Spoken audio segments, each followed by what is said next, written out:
Zoom-ის ახალი ფორმატი, ნაკლები. ტექანგარიში მეტი არსი. დღეს შეგნებულად ვცვლი ჩვენი შეხვედრების ფორმატს. ადრე პროგრამისტების სამუშაოს დიდ ნაწილს ვიღებდით და Zoom-ში ვკითხულობდით, რომ პროგრესი გვეჩვენებინა, მაგრამ ერთი მარტივი რამ ჩანს, ეს დროს გვართმევს და ადამიანების ნახევრისთვის ეს დეტალები მაინც რთულად. აღსაქმელია, პროგრამისტები თავის ენაზე წერენ და შედეგად გამოდის ბევრი ტექსტი ცოტა სარგებელი.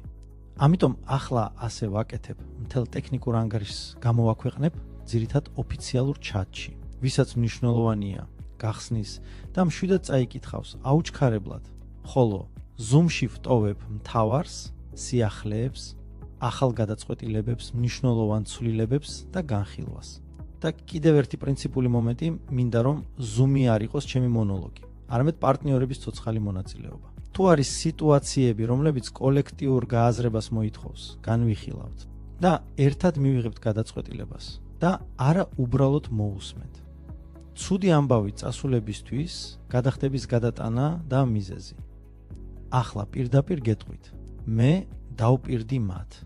ვინც წავიდა რომ წლის ბოლომდე აუბრუნებდი იმ თანხებს, რაც აქციებზე, ვაუჩერებზე და მსგავსზე დახარჯეს. ამას ღიად ვამბობდი. და როცა ამას ვპირდებოდი კომპანიას მეოთხე სტრატეგიაში $100,000-ზე მეტი ედო, დარწმუნებული ვიყავი, რომ ყველაფერს ზედმეტი დაძაბვის გარეშე დავხურავდი, ფული არის, ყველაფერს გადავუხდი, მაგრამ მერე სიტუაცია შეიცვალა. მეოთხე სტრატეგია დაჯდა და ფაქტობრივად ეს ფული უკვე აღარ არის იმ ფორმით, როგორც მე ვგეგმავდი. ამიტომ ამ ვალდებულების შესრულება წელს ამ ეტაპზე უბრალოდ ვერ შევძლებ. აქ მნიშვნელოვანია სწორად გაიგოთ, ეს არ ნიშნავს იმას, რომ გადახდები საერთოდ არ იქნება. ეს ნიშნავს, რომ ამ საკითხს მომავალ წელს გადავდებთ ორიენტირი, უფრო შემოდგომისკენ. რატომ ასე? იმიტომ რომ ჭირდება სტაბილური ფინანსური ნაკადი და ლოგიკა მარტივია. უშვებთ marketplace. ჩდება ფინანსები. ვხურავთ ყველა საკითხს. ახლა კი ჩემი ნომერ პირველი პრიორიტეტი არის ხელფასები და გუნდი. თუ ახლა დავიწყებ ფულის გამოთხრას. დეველოპმენტიდან ისევ გავჩერდებით და ქუსავით დავიწყებთ ცოცვას. უკვე მომიწია ადამიანების გათავისუფლება ფონდების ნაკლებობის გამო და შემდგომი შემცირება. უბრალოდ აღარ შეიძლება, თორემ საკუთარ განვითარებას თვითონვე გამორთავთ. ჩემი პოზიცია ზეწოლასა და მუქარებზე კომპანიის საზიანოდ. არა, საწყისშივე ვავლებ ხაზს. მე არ ვარ ის ადამიანი, ვისზეც მუქარებით ყველგან დავწერ. შეიძლება ზეწოლა მოახდინო. სადაც უნდათ, იქ წერონ. მე არავის მეშინია და არ ვაპირებ ვინმეს წინაშე თავი დავხარო. ხედავ კიდეც, როგორ აკეთებენ ზოგჯერ ადამიანები მიმოწერის ნარესკას. ტოვებენ მხოლოდ იმას, რაც მათთვის არის მომგებიანი, ხოლო იქ, სადაც მიზეზებს ვხსნი, აღარ აჩვენებენ. მაგრამ ეს ჩემს პოზიციას არ ცვლის. მე მარტივად მოქმედებ, ვინც ნორმალურად და ადამიანურად ელოდება. მიიღებს, ვინც იწყებს ზეწოლას, ღვირილს, მუქარას და ცდილობს კომპანიის მართვას, ვერ მიიღებს ვერაფერს. და მთავარი მე არ დაუშვებ, რომ ადამიანები, ვინც წავიდნენ ახლა, აკონტროლებდნენ კომპანიას და თავიანთი მოთხოვნების გამო დახურვისკენ გუკაჩავდნენ. გადახდები? კი, მაგრამ მხოლოდ არა კომპანიის საზიანოდ. პირამიდებისა და სკამის. განხილვა რა ხდება ბაზარზე. მინდა ცალკე ვთქვა პირამიდებზე, რადგან ეს პირდაპირ მოქმედებს ჩვენს გარშემო მყოფ ადამიანებზე. დღეს ხალხი ფულს დებს სქემებში, სადაც პირდებიან ფანტასტიკურ ციფრებს, კვადრილიონებს და შეერათ, რომ რამდენიმე წელიწადში პლანეტაზე ყველაზე მდიდრები გახდებიან, მაგრამ ყველაზე სახიფათო ისაა, როგორ სკამდება დღეს ეს პირამიდები. ადრე ისინი მკვეთრად იკეტებოდა, ფული შეაგროვეს და გაქრნენ. ახლა კი უფრო ეშმაკურად აკეთებენ მათ, ვინც დიდ თანხებს აყენებს გატანაზე, უბრალოდ საიდზე წვდომას უკეტავენ. დანარჩენები აგრძელებენ შეტანას, სქემა კი ცოცხლობს და ხალხს ძველის. არის კიდევ უფრო ჭკვიანი სქემაც შიგნით, ისინი თითქოს აჭერენ, თითქოს გადახდა გააკეთეს, ხოლო როცა ადამიანი მხარდაჭერაში წერს, აჭმევენ შემოწმებებს პირას. დაელოდეთ. და ასე შეიძლება უსასრულოდ გაწელონ. ამას სპეციალურად ვამბობ, რომ პარტნიორებს ჰქონდეთ რეალური კონტექსტი, რასთან გვიწევს შეხება, რატომ აქვთ. ადამიანებს უნდობლობა და რატომ გჭირდება ინსტრუმენტები, რომლებიც ამ უნდობლობას ფაქტებით ამსხვრევს. სეიფი, დამატებითი $150, ყაფიო ლოგიკა და ინსტრუქცია. მოდით ცალკე გავარჩიოთ სეიფის თემა. ეს 150-იანი დანამატი რომ ყველასთვის. ყველაფერი გასაგები და ნათელი იყოს ყოველგვარი დაბნევის გარეშე. თავიდანვე ვაფიქსირებ თავს. თავად სეიფი ძველი პარტნიორებისთვის არ გაძვირებულა. ანუ თუ სეიფში ძველი პირობებით მონაწილეობდით, ეს არ ნიშნავს, რომ სეიფი გაძვირდა, ან რომ ზემოდან რაღაც დაგიმატეს. ვლავხსნი. რატომ სწორედ $150 ეს 150 არის დამატება იმის გამო, რომ გაძვირდა სტრუქტურული. ანუ შეიცვალა არა სეიფი, არამედ სტრუქტურის ღირებულება. მარტივ მაგალითზე აგიხსნით, როგორ მუშაობდა ადრე და როგორ მუშაობს ახლა. ადრე, როცა სეიფში 350 უნდა შეგეტანათ, იღებდით $10 და ეს ლოგიკური იყო, რადგან მაშინ სტრუქტურული $10 ღირდა. ახლა სიტუაცია შეიცვალა, სტრუქტურული ღირს $15 შესაბამისად, რომ სისტემამ უკვე $15 დაარიცხოს, საჭიროა სხვაობის გადახდა და სწორედ ამიტომ ხდება ეს 150-იანი დანამატი. ანუ აზრი ერთია ძველი სეიფის მიყვანა მიმდინარე დარიცხვების ლოგიკამდე, რომ დარიცხვები ახალი სტანდარტით წავიდეს. ახლა მნიშვნელოვანი მომენტი ვადებზე. ვადებთან დაკავშირებით პირდაპირ ვამბობ, კაცრი ვადები არ არსებობს, მაგრამ არის ერთი წესი, რომელიც მკაფიოდ უნდა გესმოდეთ, სანამ ეს 150. არ არის დამატებული სისტემა ამ თანხაზე დივიდენდებს არ არიცხავს.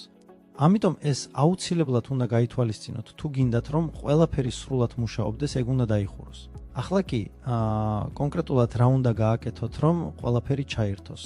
ამ 150-აში დოლარის დასარიცხად სქემა ძალიან მარტივია. შეიტანეთ $150 კაბინეტში. გადარიცხეთ ისინი ჩემს ID-ზე. ამის შემდეგ მომწერეთ. შეიძლება პირადში, შეიძლება პირდაპირ ჩატში დამთაგოთ და დაწეროთ, რომ გადარიცხეთ. როგორც კი ამას აღვნიშნავ, სეიფი სრულად ჩართული გექნებათ. აი და ყველაფერი. ძველებისთვის სეიფი არ გაძვირებულა, $150. ეს სხვაობა იმის გამო, რომ სტრუქტურული გახდა 15 და არა 10 მკაცრი ვადები არ არის, მაგრამ სანამ დანამა არ არის გადახდილი. ამ თანხაზე დივიდენდები არ ირიცხება, ხოლო ჩასართავად საჭიროა. უბრალოდ კაბინეტში შეტანა, ჩემს ID-ზე გადარიცხვა და ჩემთვის მიწერა, რომ ავნიშნო წინააღმდეგობა, აჩვენე შედეგი. და რატომ ჩემი кейსი არის მზა პროდუქტი? ძალიან ხშირად მესმის ახალბედებისგან ერთი და იგივე ფრაზა, აჩვენე შედეგი. და მე ვხვდები, რის გამოც ეს ხდება. ადამიანი არა მხოლოდ თქვენი ციფრების სანახავად არის, არამედ უნდა დარწმუნდნენ, რომ სისტემა ცოცხალია, გადახდება არსებობს. და ეს არაა კიდევ ერთი ისტორია. დღეს არის. ხვალ არა. ამიტომ მე ვიწყებ ფიქრს, როგორ მივცე ადამიანებს ვიზუალური რკინის არგუმენტი, რომელიც სწრაფად და დარწმუნებით მუშაობს. კაბინეტის კლონი, თქვენი პროფილი, ჩემი кейსი და გატანის დემონსტრაციაც. აქ იწყება მთავარი იდეა. მე ვდგავარ იმაზე, რომ ჩვენს პარტნიორებს უკვე აქვთ ცოდნა, სისტემა მუშაობს, არ ხდება ისე, რომ ვინმე რაღაც გამოიმუშავა და არ მისცეს. ამიტომ მოვიფიქრე ინსტრუმენტი. ვქმნით ჩვენს საიტის კლონს და ამ კლონში ნებისმიერ თქვენგანს შეუძლია ჩემი პირველი ანგარიში ნახოს. მაგრამ მთავარი დეტალი, ჩემს ანგარიში იქნება თქვენი მონაცემები, თქვენი ფოტო, სახელი და გვარი. ვიზუალურად ეს გამოიყურება ისე, თითქოს ეს თქვენი კაბინეტია. მაგრამ შიგ თავსი, სტატისტიკა და სტრუქტურა, ჩემი. პრაქტიკაში ეს რას იძლევა? ადამიანი ამბობს, მაჩვენე რომ ფული გამომუშავდება, თქვენ არ უნდა მოყვეთ ზღაპრები. შედიხართ, აჩვენებთ სტატისტიკას, გუნდი, სტრუქტურა, შემოსავლის ციფრები. და ეს იმარჯვებს, რადგან რეალური кейსია. თუ გსურთ, ბოლომდე დაჯერება დაამტკიცოთ. შეგვიძლია გატანის დემონსტრაცია გავაკეთოთ, დავაჭირეთ გატანას. და 2 და 3 წუთში ავტომატური დადასტურება მოვა. ადამიანი ხედავს, აი გატანა ყველაფერი დადასტურდა. კი, ვინმე შეიძლება თქვას, ეს თაღლითობაა, მაგრამ მე ვამბობ გულწრფელად. кейსი რეალურია. თაღლითობა მხოლოდ ერთია. ეს თანხა არ ამახალბედას. არამედ მე გავხდი. მაგრამ ადამიანს მთავარი არა кейსის ავტორია, არამედ ფაქტი, რომ სისტემა აიხდის და ეს შესაძლებელი არის. შემდეგ კი თითოეული თავად არჩევს, როგორ წარუდგინოს. გსურთ. ამბობთ, ეს ჩემი კაბინეტია. გსურთ. ამბობთ, ეს ჩემი სპონსორის კაბინეტია. სიტუაციის მიხედვით. შემოსავლიანობა გაიზარდა, ადრე $1 იყო, ახლა $7. მე ცალკე ვაფიქსირებ ეკონომიკას. რადგან ეს ძლიერი არგუმენტია. მახსოვს დრო, როცა $1 თითო ადამიანიდან ქონდა მაშინ სტრუქტურა სხვაგვარად იყო მოწყობილი და შემოსავალი ნაკლები იყო. ახლა სიტუაცია შეიცვალა. პარტნიორზე შემოსავალი 7-ჯერ გაიზარდა და ეს უკვე სრულიად სხვა საუბარია. მარტივ მაგალითზე თქვენ მოიწვევთ ადამიანს, ის იხდის $15 და თქვენ შოულობთ $7, ანუ თითქმის ნახევარი. დაახლოებით 45% და ეს ადამიანებს ბევრად მარტივად ესმით, რადგან ციფრები ცხადია და სწრაფად აღსაქმელია. ლიდერული პროგრამა 9% ბრუნვიდან და შესვლის ფანჯარა marketplace-ამდე. ლიდერული პროგრამა ჩემთვის უკვე ძლიერი პროდუქტი თვითონვე. ჩემი გადაწყვეტილებით marketplace-ის დაწყებამდე შესვლა გახსნილია, ეს იქნება როგორც promotion-ი. მაგრამ როგორც კი marketplace-ი დაიწყებს რეალურ გაყიდვებს და შესყიდვებს, ლიდერული პროგრამა ახალი მონაწილეებისათვის სამუდამოდ დაიხურება. და როგორ აუხსნა ეს ადამიანს? ძალიან მარტივად, marketplace-ებს უზარმაზარი ბრუნვები აქვთ. აქ ადამიანი მონაწილეობს მხოლოდ $15 გადახდით და არის პროგრამაში, სადაც marketplace-ის ბრუნვის 9%-ამდე ნაწილდება მონაწილეებს შორის. ეს შეიძლება უზარმაზარ ფულს მოუტანს, ან არ მოუტანს, მაგრამ შესვლა იმდენად პატარაა, რომ ადამიანი რისკავს არა ცხოვრებით, არამედ იმ თანხით, რაც ჩვეულებრივ კარგავს უაზროდ. ვიკიპედია, ახლა ეს არის მთავარი ნდობის წერტილი. ჩვენ ვაახლებთ ჩვენს ვიკიპედიას და ამაზე ვამახვილებთ ყურადღებას, იმიტომ რომ საიტი თავისთავად ლენდინგია, მოკლედ, შეკვეცილი ცოტა დეტალებით. ხოლო ვიკიპედია ადგილი, სადაც ადამიანს აქვს სრული ინფორმაცია, რომელიც მუდმივად განახლდება. თუ ადამიანი ამბობს, მომეცი მთელი მნიშვნელოვანი ინფორმაცია. მე არ ვამისამართებ საიტზე, ვამისამართებ ვიკიპედიაში. იქ არის ნორმალური სტრუქტურა, ენები, კომპანიის განყოფილება, დამფუძნებლის განყოფილება და ყველაზე მთავარი, ბლოკი მედია ჩვენზე, სადაც ადამიანს შეუძლია გადავიდეს და რეალურად წაიკითხოს პუბლიკაციები. ეს მნიშვნელოვნად ზრდის ნდობას, რადგან ეს უკვე არაა სიტყვები ჩატში, არამედ გარეწყარო. რანგები როგორ აჩვენოთ ზრდა და რატომ მოსწონთ ეს ადამიანებს. შემდეგ ვაჩვენებ რანგებს. ეს ვიზუალური ზრდის სისტემა ადამიანებისთვის გასაგებია. არსებობს მიზანი, მოძრაობა და სტატუსი. ეს ასევე ნდობის ელემენტად მუშაობს. როცა ადამიანს აჩვენებ არა უბრალოდ რაღაც პროექტს, არამედ სტრუქტურირებულ სისტემას რანგებით, წესებით და ვიზუალურად, გაფორმებულად. მას ნაკლები აქვს ქაოსის შეგრძნება და უფრო მეტი შეგრძნება, ეს მართლაც სერიოზულად აგებულია. გადახდები, ეკვაირინგი, გადამცვლელები და თონ. ეკვაირინგის მხრივ სიმართლე ვაფიქსირებ, კაფეო პასუხი არ მოგცეს. ჩვენთვის მნიშვნელოვანია, რომ ხალხს შეეძლოს ჩვეულებრივი ბარათებით გადახდა, მაგრამ ეს ნაკლებად კრიტიკულია, რადგან უკვე გამოჩნდა გადამცვლელები, რომლებიც იღებენ რუბლებს.